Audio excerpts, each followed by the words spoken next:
Hi, welcome back to another episode of Boss Ravioli Queens.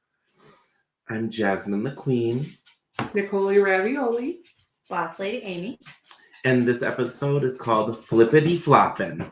Because we never know which order we're going to say our names in. Among other things. That too.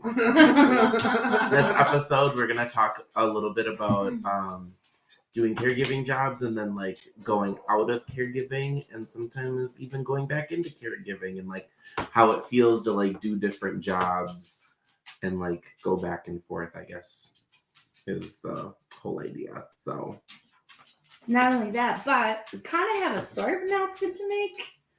We're branching out. Woo!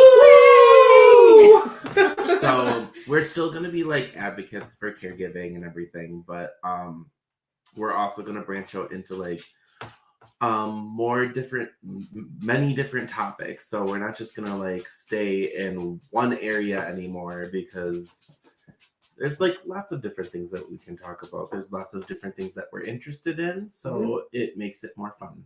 And not only that, but like as far as just caregiving goes, we've really covered everything that we could possibly cover about caregiving. I think. I mean, there's always new stuff evolving, but yeah, but for the general information on how everything works with caregiving, I think we pretty much just covered it. Yeah. And sorry. I was going to say, also don't worry, we still have plenty of stories to tell. Oh, yeah. We'll never run out of we those. haven't even scratched the surface. No. And this this is something that we talked about from the very beginning. We knew that at some point we were going to run out of things specifically regarding caregiving. But what we wanted to do was we wanted to build that first. And I think the bottom line is that no matter what topic we're on, there's always an opportunity to teach and there's always an opportunity to be a nice human being. And as long as we keep that message, I think we'll be just fine. Right. Yeah. Because a lot of us like so many other things. We like music, we like movies, we like anime. We're all kind of a little bit of nerds, so we play a little bit of D&D. So making my entrance soon. TBD for her. Yeah, seriously. Well, I've been wanting to play for so long, but as you guys know, I was on second shift at the shitty shit job that I had before the one I have now. So the shitty shit show. Yeah. We're not going to talk about that anymore, though. But that's why I couldn't get into it because I still worked every other weekend, and it was a lot harder for me to get in on that. So yeah. And I guess another exciting thing, one of the things that we talked about this year was expanding, and our goal is to interview people on like more topics. Yep. So we're trying to branch off into many different areas, and we're really excited, you guys. Yeah, super excited. We're really, really excited. This is something that we've talked about for a long time, and we're so pumped that we're finally here. No, my tits are not calm.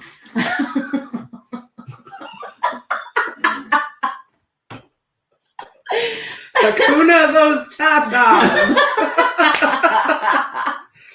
Oh gosh. Slap a bra on those titties. Probably do need one. Over the shoulder boulder holder.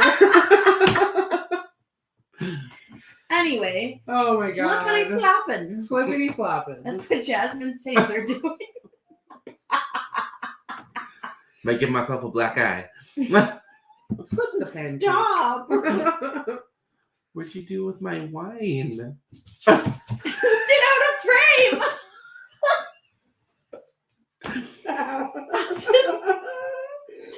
Oh, this is off to a great start, y'all. Anyways, keep talking. So, in this episode, we are talking about Flippity Floppin, from caregiving to another career, back to caregiving, and then like finally wanting to get out of caregiving for good. So that's what we're going to start talking about. You guys go ahead. I'm going to sip.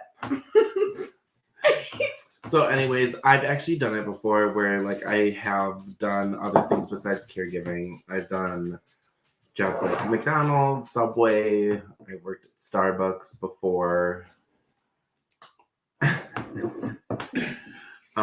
And sometimes it's it's almost like a nice break sometimes because you're dealing with people still, but like in a different way, and you're not like doing all like that very hands-on stuff. Sometimes it's a nice break, but if certain caregivers out there know that like sometimes you end up going back to caregiving because you enjoy the rewarding parts of caregiving.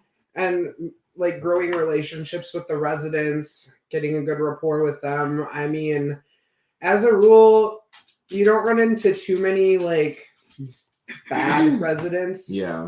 It's usually pretty good, and they're usually really sweet and caring and understanding too. And obviously we see them more than we see our own families. Yeah. So we do. So it's true. Even on holidays. Yeah, it's hard not to get attached, basically. Yeah. No. I think for me, like once a caregiver, always a caregiver. Even if I'm not in a caregiving job, I'm still always thinking of like, how can I help people? You know, like I'm still always thinking, what can I do to help you? What can I make your life easy? Like I always have that level of caring, even when I'm not doing it professionally anymore. That's me too. Well, I mean, just from our phone conversation yesterday. So I was talking to boss lady Amy about wanting to go back to school, and I told her that I didn't know exactly what I wanted to go back for, but I had narrowed it down to either psychology or social work. And when we were talking, I had just basically mentioned that it's always been my goal to make someone's life better or be a good asset to their life, basically. And I've always wanted a career where I could make good changes for people too. So I think I decided on going back to school for social work. I'm pretty sure that's what I'm going to do.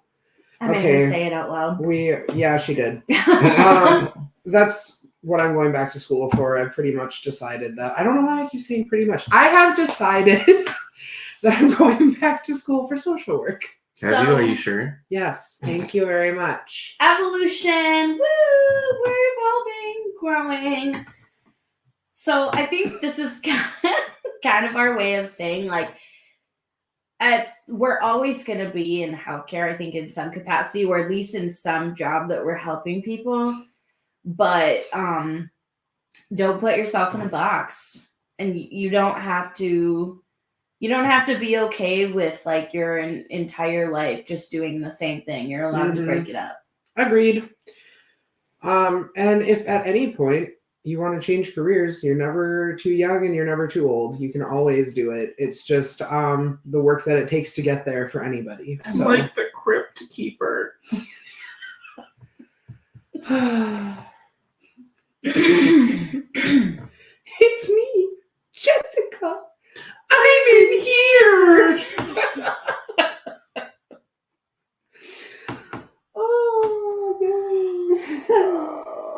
Yeah, it's been one of those days. It really has. Lay down. But in all seriousness, no, for sure. Sometimes switching back and forth can be hard, but we all evolve eventually. We still like healthcare, so that's why we're still in healthcare related fields. It's just something that's not quite as hands-on. Yeah, I mean, after a while, it just gets really hard on your body. It does. My experiences thus far. I am now broken. I am still looking for a chiropractor. Yeah, I'm debating on whether I'm going to look for one too. But so Jasmine talked about her experiences jumping in and out of caregiving and healthcare and everything. So I guess it's my turn. So I started working when I was like 15. And growing up, my mom was a CNA for a good chunk of like the first part of my life. I think it was when I went into, I don't know, like second or third grade, she was working for like a home health agency in the office. And then she ended up switching to another office-y type job. Anyways, I wanted to get into healthcare because of my parents, because both of them worked as CNAs earlier on in life. Honestly, me too, because my mom was a nurse. Yep. So my first job as a freshman in high school was McDonald's, per usual. Like everybody does that for their first job. Honestly, we just missed each other too, because like I probably left, or no, you left probably when I like started. Almost. Maybe. How old were you? I was 14. Oh damn! I left when I was like 16. So I left to go to a grocery store. So she left like a year maybe before I started. Yeah. Yeah. Yeah, so I started working at a grocery store. I worked there until halfway through my senior year, and I ended up like quitting on the spot because that was ass. I literally worked there all through high school. So for like 4 years I was there. That's cool, but we're not talking about you anymore. We're always talking about me. No. Anyways, as I was saying, bitch, I need wine to deal with you on a daily basis at this point. Me too. Interrupting me all the fucking time. Might as well start an IV with wine in it. Anyways. See what I deal with? Did you really just go there with me? Give me that fucking wine. Y'all about to see us get a little crazy. Just kidding. I'm fine, but I get crazy. I get crazy. No, I really am fine. I just hate when Jasmine interrupts me, and she knows that, so she does it very often. I do. Well, especially today because you're in a really bad mood. Oh, I've been in a horrible mood. Anyway, I've been a manic gremlin today. Anyways, so Just after today. the grocery store, I after the grocery store, I started working for the clinic, and that didn't last very long. And then I decided I was going to go to school for phlebotomy. So I did that, but I didn't get a job in phlebotomy, which we've talked about already here. While I was waiting to hear back from a hospital/clinic job, Yeah, I started caregiving. Yeah, how come you didn't get like a job in phlebotomy, like even for like a little bit? So the director of my program, who was also the teacher, Mm-hmm. hated me, and she like blackballed me, so I couldn't What the get a fuck? job anywhere. Even though I had a 98.5 stick rate, so I literally missed 1.5 people's veins. That's it. Out of like, I think we had to have like 400 to 600 pokes. Yeah, I remember that. Mm-hmm. Yeah, so out of all of It was a that, lot. and I remember I had to get this one person's blood who was like a drug addict. That's so hard. He was like a heroin addict, and his veins were completely shot, and I had to try and get it with a syringe out of his hand. oh, It was, and you got it? yeah, I did. It was brutal though. Anyways, so that's why I didn't get a job in phlebotomy, and I started caregiving, because while I was waiting to hear back, I ended up applying for the behavioral place that Jasmine and I both used to work for at separate times though. Also, again, we've worked so many of the same jobs. at So some Just time. missed many. each other. That's crazy. So many.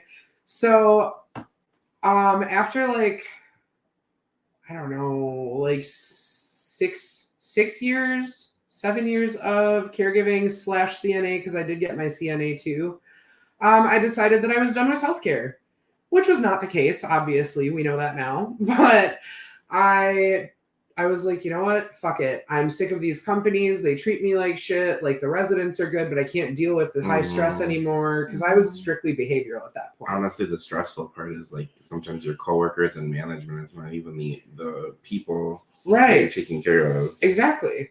So I got a job as a bartender. I moved up the ladder there, and I became the manager with one other girl. We managed the nightclub. Very loosely terming that, because oh my god. And we're talking loose like your grandma's vagina. If that's what you interrupted me with all the time, I'd be fine. Like if it was always funny, I'd be fine. I didn't interrupt you that time. I punctuated. You did. You did. It was commentary. So after I got the manager job, I did that for like another 6 months ish. And then I had some financial issues because I wasn't making very much even as a manager. So I ended up getting a debt collection job. And that was the worst decision I ever made in my entire life. I know, I love doing all the extra work without the pay. It's my favorite. It's great. Mm-hmm. So I ended up getting a debt collection job. I literally only worked there a year and a half a day because I walked out. I told you guys that story. Oh yes, I have seen. It was majestic. Seen the things. Oh, the email? Yeah, I forgot I sent you a picture of that, didn't I? Yeah. Wait, no, you didn't. I didn't? You found the print off. It was in your door. Yeah. You still have the paper. I might. It's probably still in your car. It might be somewhere. I don't know. Either way, I did the debt collection thing and bartending. So I was bartending on Fridays and Saturdays, and then I only had Sundays off. So I was literally working 6 days a week. It was no bueno. That's a hell of a lot. It was. And I still was barely making ends meet. So, after that, I decided I was going to try factory work, and I worked in a fucking butter factory. Ended up getting carpal tunnel from said job. They did not give me workman's comp because I couldn't prove that I got it from that job. Where else would you get it from? Thank you. It just randomly appeared after I was in cutting open cartons. It's not like you have plastic a penis cartons and of you're butter. jerking off. Right. Ain't no way. Anyways, then after that, I got back into caregiving. Like after I got my carpal tunnel surgery and everything. And I did it until 2 months ago now. Yeah. So the first caregiving job that you had after your surgery, was that the company that we all met? Or was that a different place? That was I don't want to say it. It was, you remember when we had to drive for the podcast still, and we had to drive to where Jasmine's contract was? Yep. It was that area. Oh, okay. Yeah. Oh, yeah. Yeah. That's right. Because I was still with my ex. Correct. Yep. Yeah. Yep. You were living there. That building was strict, but it was pretty. Yeah, I was living in It was a pretty building. It is a pretty building, but I hated that place. They but are that very, wasn't much sticklers. So that was the job that I left when my ex and I broke up. The one before that was also caregiving. Izzy, I'm gonna kill you. Knock it off. My dog's being crazy. She keeps moving the fucking ring light, and every time she hits it, I'm like, please don't fall. Please don't fall. Oh, anyways. So yeah, I had 2 caregiving jobs in that area. And then when I moved out of the apartment that I was living at with Douchebag, I moved back in with my parents, and that's when I started at the job that we all met at. Nice. Okay. Yeah. Yeah. Fun. Mm-hmm. Except kind of not. Yeah, I know. Yeah, I remember you telling me, you're like, oh yeah, I just moved back from whatever. And I was like, what the fuck are you doing here? Right. And then you were like, oh yeah, I live in my parents' basement. I was like, oh, okay. Yeah, it was a fun time. It was stupendous. It was quite the room. Room. Yeah. Oh. It was a section of the basement with a curtain hung up. Blankets. I was gonna Whatever. say the blanket curtain sheet things. Yeah. But then the other half was storage. She had one space. Even my room had storage stuff in it. She had a little path to her bed from the curtain. Yeah, that was pretty much And it. the TV. Yeah. And it was bad. a twin bed too. That was awful. Yeah, it was real bad. And it's all because her brother's a douche.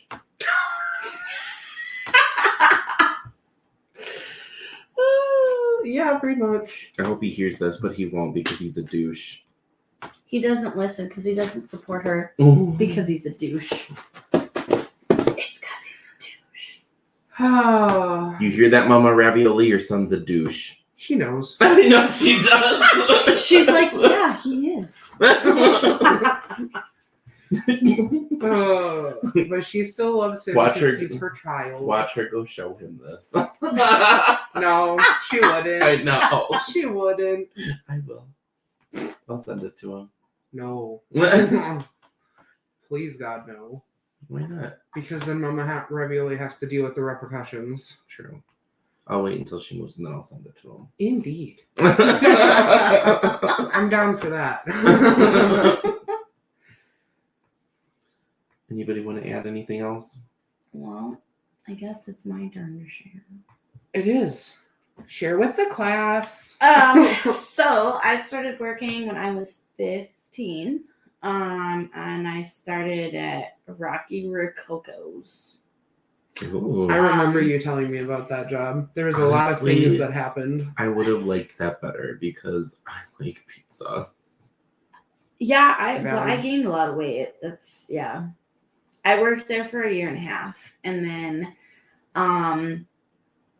when I was 17, I started at like the place that I lived, their like health center, and they had like a mental health ward.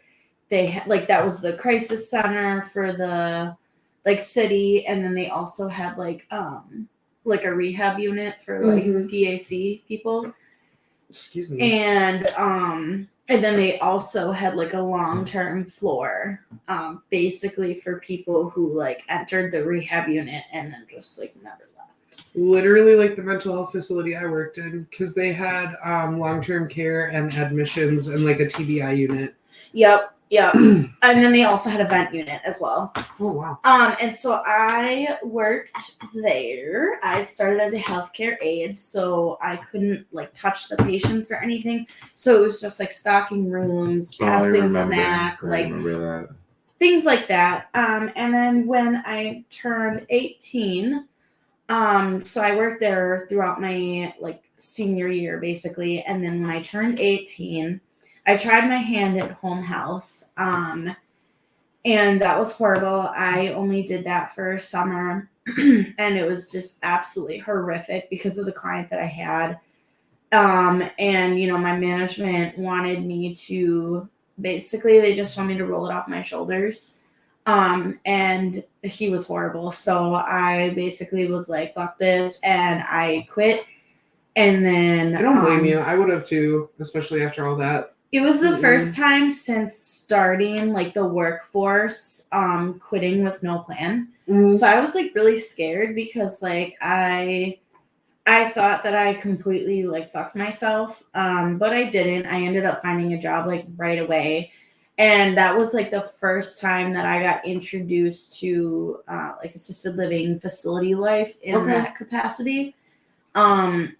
And I didn't realize that caregiver jobs were like so they're a dime a dozen. So like They really are. I thought I like struck gold. That's I was what I used to think when I started. I was so too. naive. I used to think that about every caregiving job. Right. I used to think back when I started and they were gonna pay me like freaking $10 an hour. I thought that was like, oh my god, that's great. Yeah. No, it's not. It was not great. It was so I Making wasn't 12. even making $10 an hour, and it was the most I had ever made. So like that Yeah, tells because you it was a lot. because you were new to it. Right. So well, and I was newly 18 as well. Mm-hmm. And then so then I worked there for a year, and then I transferred to the facility in a different area. So it was the same company, but it was a different facility. Oh, okay. And then I worked there for about a year as well. And then this was the first time I thought I got out of caregiving. Notice the air quotations. So I ended up working for a youth group home that I really enjoyed a lot. I originally started out working with the boys ages like 14 to 17. And then they ended up training me at the girls' home in the same area. And I just really, really, really enjoyed it a lot. And they were like really scared of like scaring me off, because when I went over there and I trained, like my first day training, like there was so many fights that had to be broken up when we had to call the cops and like all this stuff. And they were so scared that I was gonna just be like, fuck this, I'm out. Like the company or the girls? The company. And so when I told my boss, I was like, oh my God, I love this. Like, I love the go, go, go. I love like the crazy. I was like, this is amazing. She was just like, like she was shocked.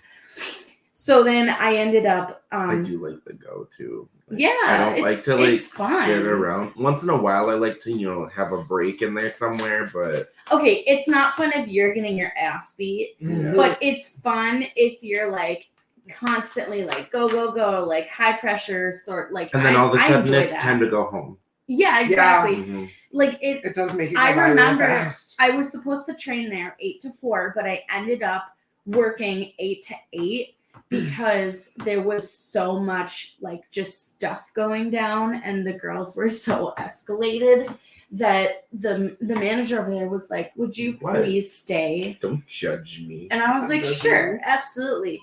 So then eventually I told my boss at the boys' home I wanted to transfer over, and she was like sad about it, but she was like, yeah, I get it, because there was just more excitement there and the boys were a lot more mellow. Yeah. So then I worked there all the way up until the company closed, unfortunately, which was just over a year. It was like a year and 3 months or so. And I stayed to the very end. I was one of 2 staff by the very end. Like, we were just working around the clock. I would do the day and part of the PM. She would come in and do the PM knock. Like, it was just clockwork. And that really sucks when that happens. I remember doing that. I hated it. It was very sad because all the girls knew what was going on. We found out like 2-ish months prior, but we were not allowed to tell the girls until the 30-day mark. So we knew for about a month before they did. That's so and then hard. They knew the last 30 days. And so basically the last 30 days were torture, because it was like, well, this place is closing. I don't have to listen to you. I can do whatever the fuck I want. And then it just kept dwindling down. Like, one girl ran away. Another got sent off because she would have rather gone back to juvie than being there, knowing that it was going to close. So she ended up getting hauled away by the police. We never saw her again. One of our girls aged out, and then one of our girls, we ended up just sending her to live with her aunt for the remainder of the time, because she was like super, super close to turning 18. That's decent. So then literally, like, we had started that month with a full house, and by our very last day we had one girl left. What was a full house? Like, how many girls could you have? Well, we were licensed for up to 7, but really my boss didn't like doing more than like 5 girls at a time. Got it. She always tried Well, I mean, if they're really like troublesome, right? She always liked to try and keep at least one open bed, just because it was the girls that we got were a lot. Mm-hmm. So that is actually kind of surprising to hear, because a lot of places like that, they want the revenue. Mm-hmm. Yeah, they just want the money. The more money she they was rake in. constantly fighting with the owners about that. All the time the owners would tell her, fill the bed, fill the bed, fill the bed. I can think of another person we know that used to fight with people about that stuff too. You know who I'm thinking of. Does her name start with an H? H? No. B? I'll tell you later. Oh, okay. Anyway, so that was one of the big like sticking points for her actually to leave. So she left, and then basically everyone, it just kept like they just kept leaving, and then it was just down to us. And then I mean, we had no budget, so like we were literally getting our money from this place, and then it was going right back into the house. we were buying all of the food, all of the supplies. Like, we kept the house going. And then, so after that closed, after that closed, I worked at, where did I work? Oh, I was a medical receptionist, and then I literally was only there for like 3 months, and then we got word that they were shutting down that city's branch because it was the least like successful. Mm-hmm. And they had literally just opened it not even like a year prior. Like, it was brand new. Sounds like that one place we were talking about that has to shut down a bunch of their shit that they just bought. Yeah, Yep. so it was literally brand new, and they didn't even give it a chance to see how it would like go, and then they decided it wasn't successful, and then they shut that branch down. So then there I was working at another place that was shutting down. So then at that point, it was time for me to have my son anyway because I was pregnant.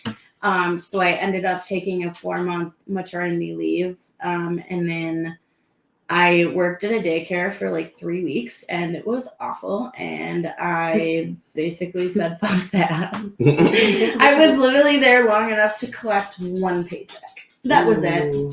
That was it. That's when you know it's bad. Don't I've you done dare. So Isabel, then, get your dog. Was it a pen? so then after that, the first place, like my first big girl job, as I call it, was the company that we all met. And then, yeah, I pretty much haven't looked back. She moved on from the Pampers to the big girl undies. More like the Pampers The Depends. to the Depends, yeah.